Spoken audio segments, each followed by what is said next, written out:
Hello, কি অবস্থা সবার? কেমন আছেন? আশা করতেছি সবাই খুব ভালো আছেন। বরাবরের মতো আমি Shamim from SS animated school.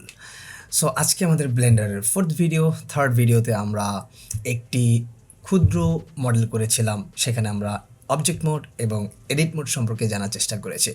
আজকে আমরা সেই মডেলটার একটু কালার করার ট্রাই করব, অর্থাৎ আমরা ম্যাটেরিয়ালস প্রপার্টি নিয়ে কাজ করব এবং সেখানে দেখার চেষ্টা করব কীভাবে ম্যাটেরিয়ালস প্রপার্টি কাজে লাগিয়ে আমরা একটি মডেলকে বা একটি অবজেক্টকে কীভাবে কালারিং করতে পারি। So let's start. সো আমরা ব্লেন্ডার ফাইলটা ওপেন করেছি, যেটা আমরা আগের ক্লাসে দেখেছি।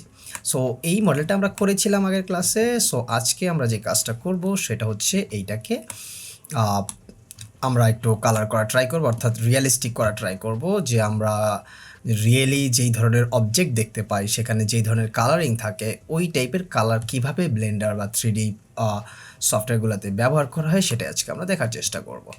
সো এর জন্য আমরা প্রথমে একটা কাজ করব। আমরা যদি এই যে এইখানে চলে যাই ম্যাটেরিয়ালস প্রপার্টি, এই ম্যাটেরিয়ালস প্রপার্টি দিয়েই আমরা হচ্ছে মূলত কালারিংয়ের কাজটা করে থাকি, ঠিক আছে। সো এরপরে আমরা আর অনেক কিছু গ্র্যাজুয়ালি জানতে পারবো, বাট আপাতত আমরা সিম্পল একটা ম্যাটেরিয়ালস প্রপার্টি ইউজ করে সিম্পল কালারিংয়ের কাজটা করব। সো আমি এখানে ক্লিক করলাম এবং নিউতে ক্লিক করে আমি একটা ম্যাটেরিয়াল নিয়ে নিলাম। অটোমেটিক্যালি আমি একটা ম্যাটেরিয়াল প্রপার্টি অন করলাম, যেটার কালারিংটা এখানে অটোমেটিক্যালি হয়ে গেছে আর কি। এখানে আমরা অনেক কিছু দেখতে পাচ্ছি এই প্রপার্টিসে। সো ইউ ক্যান ইউজ, আপনি সব কিছু ইউজ করতে পারবেন চাইলে। সারফেস, এটাতে ক্লিক করলে অনেক ধরনের বিষয় আছে যেগুলা সামনে আমরা আস্তে আস্তে দেখবো, যে আসলে এই শেডারগুলা কীভাবে ইউজ করা যায়। সারফেস বেসিক কালার, এবং এখান থেকে আপনি মূলত বেসিক কালারগুলো অ্যাড করতে পারবেন। Metallic, roughness, IOR, alpha, normal, diffuse,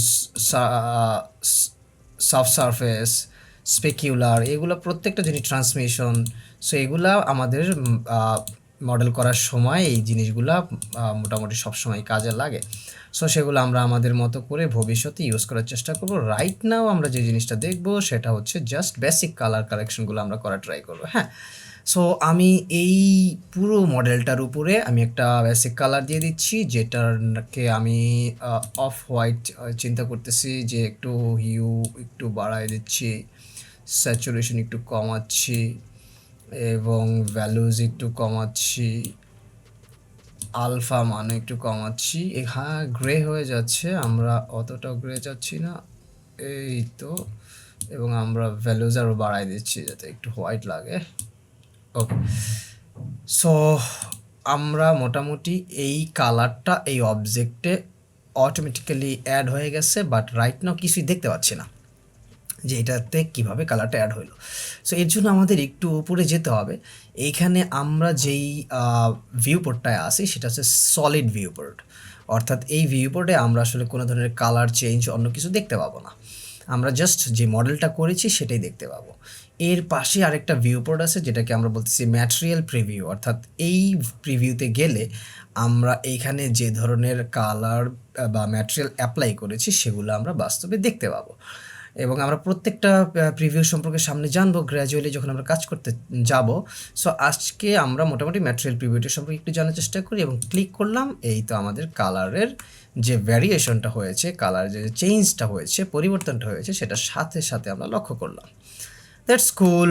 এইবার আমরা চাচ্ছি যে না, আমরা প্রত্যেকটা অবজেক্টের প্রতিটা পার্ট একই কালারে রাখবো না, আমরা চেষ্টা করব পার্টগুলো ডিফারেন্ট কালারে করার। তো সেই জন্য আমরা কী করতে পারি, আমরা ট্যাব প্রেস করে, রিপিট ট্যাব প্রেস করে আমরা এডিট মোডে চলে যেতে পারি। প্রেস করলাম, এই যে পাশে আমাকে দেখা যাচ্ছে আমি যেই ধরনের শর্টকাটগুলো ইউজ করব সেটা পাশে উঠবে, আপনারা চাইলে এখান থেকেও দেখে নিতে পারেন। সো আমি ট্যাব প্রেস করলাম এবং এডিট মোডে চলে আসছি।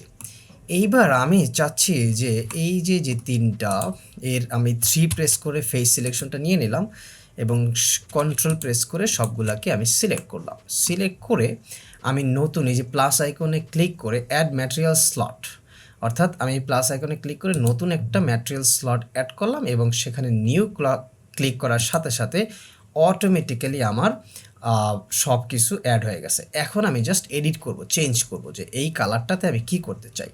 রাইট নাও আমি হয়তো বা এইটাতে একটু পার্পেল টাইপের কালার দিতে পারি, বা এরকম দিলাম আর কি। সো ওকে, হালকা একটু ভ্যালুজ কমাই দিলাম। ওকে, ডান। কিন্তু রাইট নাও কোনো চেঞ্জেস হয় নাই। তার কারণ হচ্ছে এই ম্যাটেরিয়ালসটা আমরা এই অবজেক্টটার উপরে, অর্থাৎ এই অবজেক্টগুলোর উপরে অ্যাসাইন করি নাই। আমি যদি এখানে ক্লিক করি, অ্যাসাইন করি, এই যে চেঞ্জ হয়ে গেছে। Right now you see the changes. So আপনি এবার চেঞ্জটা দেখতে পাচ্ছেন।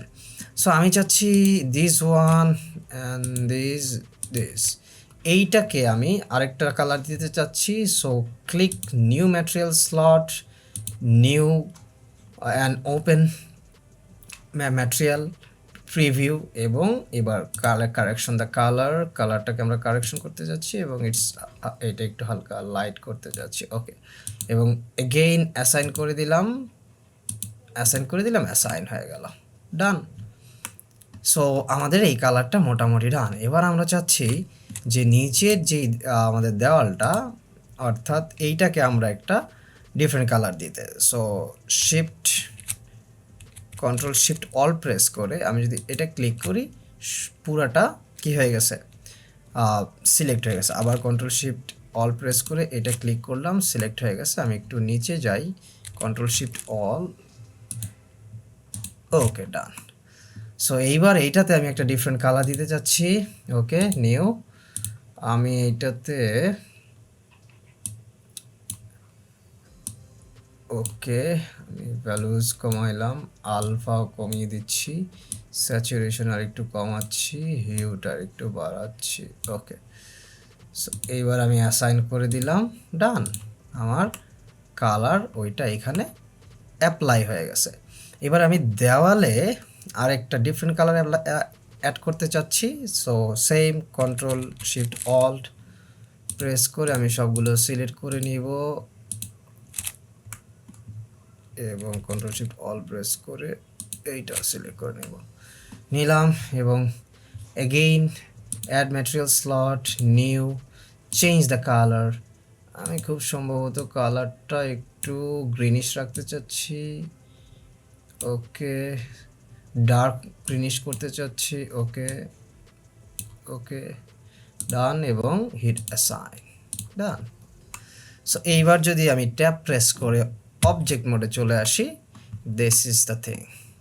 সো আমি পুরো অবজেক্টটার কালার ডিফারেন্টভাবে প্রত্যেকটা পার্টই চেঞ্জ করতে পেরেছি। আমি এই মিডল ডিফারেন্ট কালার দিয়েছি, ওয়ালের কালার দিয়েছি এবং তার নিচের পার্টেরও কালার দিয়েছি। ফার্স্টে আমি পুরোটার উপরে একটা কালার অ্যাপ্লাই করেছি, যেটা হচ্ছে এই কালারটা, যেটা আমি এইখানে দেখতে পাচ্ছি, এবং এরপর আমি এডিট মোডে গিয়ে সবগুলা কালার ডিফারেন্ট পার্টে ডিফারেন্ট কালার চেঞ্জ করেছি।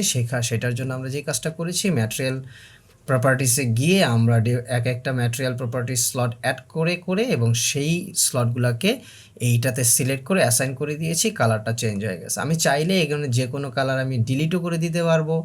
সো আমি এখান থেকে মাইনাস প্রেস করলে কালারটা ডিলিট হয়ে যাবে। ফার্স্টের কালার যেটা ছিল, আমি যদি চাই এটা ডিলিট করে দিব, মাইনাস প্রেস করছি, কালার ডিলিট হয়ে গেছে, ওই অ্যাপ্লাই হয়ে গেছে, পুরোটা হচ্ছে আগেরটা। সো আমি কন্ট্রোল জেড প্রেস করে আবার আগের অবস্থানে ফিরে আসি। সো এই হচ্ছে আমার একটা অবজেক্টের কালার কিভাবে আমি দিতে পারবো, এবং ম্যাটেরিয়ালস প্রপার্টি ব্যবহার করে আমরা হচ্ছে ডিফারেন্ট পার্টে ডিফারেন্ট কালার অ্যাসাইন করতে পারি, এবং সেটাই আজকে আমরা দেখেছি। নেক্সট দিন আমরা আরও ইন্টারেস্টিং অনেক কিছু দেখতে পাবো, এবং গ্র্যাজুয়ালি এই সিরিজটা যেতেই থাকবে, এবং আশা করা যায় আপনারা অনেক কিছু শিখবেন, এবং মডেলিং থেকে শুরু করে ফাইনালি আমরা ক্যারেক্টার মডেলিং, ডিফারেন্ট জিনিসপত্র মডেলিং এবং অ্যানিমেশনের দিকে ধাবিত হবো। আজকে আমাদের এখানে শেষ। সবাইকে ধন্যবাদ। আল্লাহ হাফেজ, বাই বাই, টাটা।